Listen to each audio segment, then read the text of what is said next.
Hey, good morning, guys. It is, sorry, it is February 3rd, and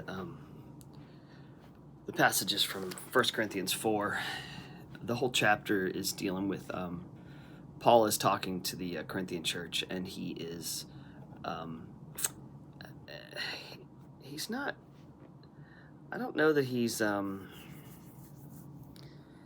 correcting them or speaking to them in a way. He's speaking to them as a father, and he's actually, I think he's kind of, if you read chapter 4, you read, he does distinguish between the life of an apostle and the life of these people who are living kind of, I guess, as the world lives. He says that you're rich and we're weak, and there's all these things that you have that we don't have, and we've become weak and poor. And the way Chambers deals with this chapter is in verse 13. Paul says to the Corinthian church, "We are made as the filth of the world."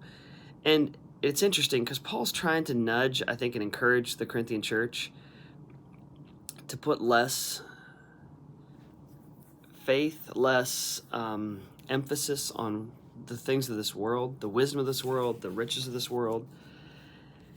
And he goes through all these things about apostleship and what it has. We work hard with our hands. When we are cursed, we bless. When we are persecuted, we endure it. When we are slandered, we answer kindly. Up to this moment, we've become the scum of the earth, the refuse of the world. And so Paul is, I think, just encouraging, kind of prompting and pushing, just like Chambers does with us, pushing the Corinthian church to think more about eternity than they do about tomorrow. And it's a good reminder to us, as Chambers always does, that we just need to have the right perspective. And that doesn't mean that we need to go out tomorrow and sell everything we own. What it means is that we need to have the right heart so that owning things doesn't become important. And so whether that's selling everything we own tomorrow, and we're like, that's fine, or owning things tomorrow and not putting any faith in them, not putting any trust in them.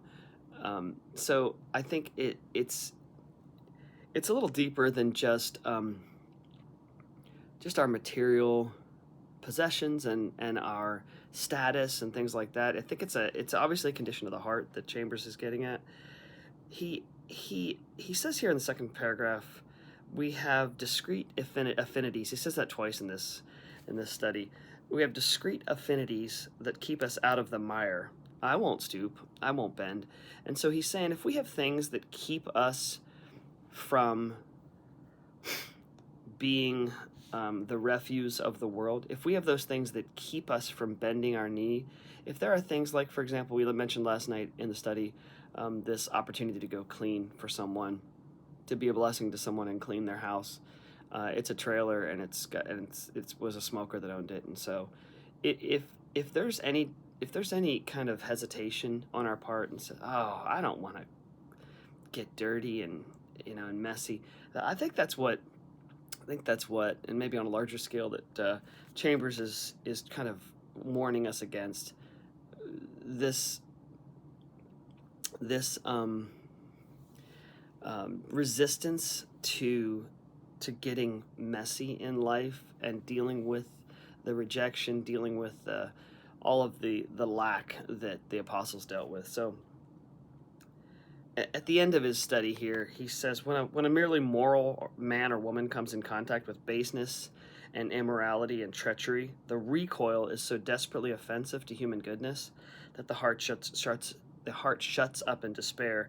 The marvel of the redemptive reality of God is that the worst and vilest can never get to the bottom of his love. And so that's where we need to be. We need to be willing to get into the worst and the vilest, because that's where, and Paul reminds the Corinthian church of this too, that's where God found us. He found us at the bottom. He found us in the mud. And so if we're not willing to be muddy, to rescue the others from the mud, then we're not useful. Paul, and he ends it with this, Paul did not say that God separated him to show him what a wonderful man he could make of him, but to reveal his son in me. So I think my hope for today is that His Son is revealed in us, and we're open, we're willing, we are um, not holding on to the things that would keep us out of the mud. All right, guys, have a great day.